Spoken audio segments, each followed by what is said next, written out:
Hey, this is Carmen. Thanks for watching. So, I wanted to talk about whether or not Reiki could cure a disease. I tend to think of Reiki as a complementary therapy. And the reason why is because you really need to have so many other things in place to have a whole, healthy, holistic life. You need to be taking care of yourself physically, mentally, emotionally, and spiritually.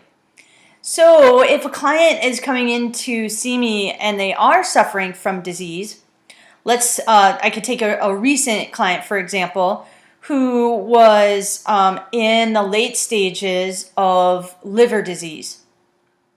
Now, if the rest of her lifestyle, wasn't in balance, Reiki is probably not going to be able to come in and cure her of a disease. Now, I say probably not because, of course, I want to be open to that possibility that there could be a miraculous recovery.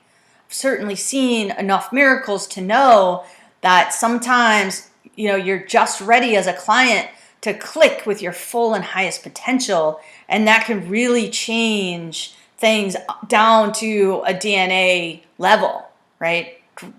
Changing your physical systems. So I've seen that.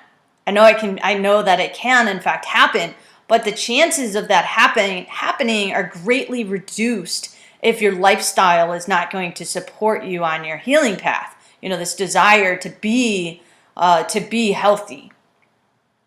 To answer the question then, can Reiki cure disease? Let's talk a little bit about how Reiki works, and then let's talk a little bit about the nature of disease.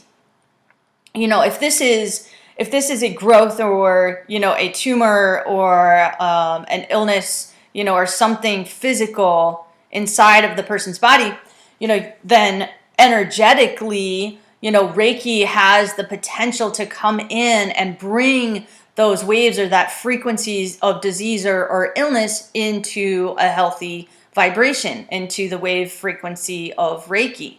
And then of course going back to what the person's balance would be. That's possible. If however it is a system that's combined with emotional and mental and spiritual patterns surrounding that information, then it's going to be a little bit more difficult for Reiki to be the only therapy used in curing that disease. I'm not sure that I would recommend that as a practical solution. Again, I like to think of Reiki as a complementary therapy, and it's an incredible support for a person when they're already on a holistic healing path. So, can Reiki cure disease? Sure. The nature of energy is that it can be changed and manipulated, and going in a direction that you desire. And that way, we have a lot more control over our health than we think we do. However, my caveat is that in order for Reiki to help you heal or recover from a disease or illness, you need to be practicing a balanced lifestyle. That can be a balance for you, of course, as individuals, we just need to own our energy integrity and our role in our own healing paths. So with that said, Reiki is a really amazing complement to every other aspect of your life that you have a holistic team in place to help you out with. So I hope this is helpful. Many, many, many blessings. Blessed be.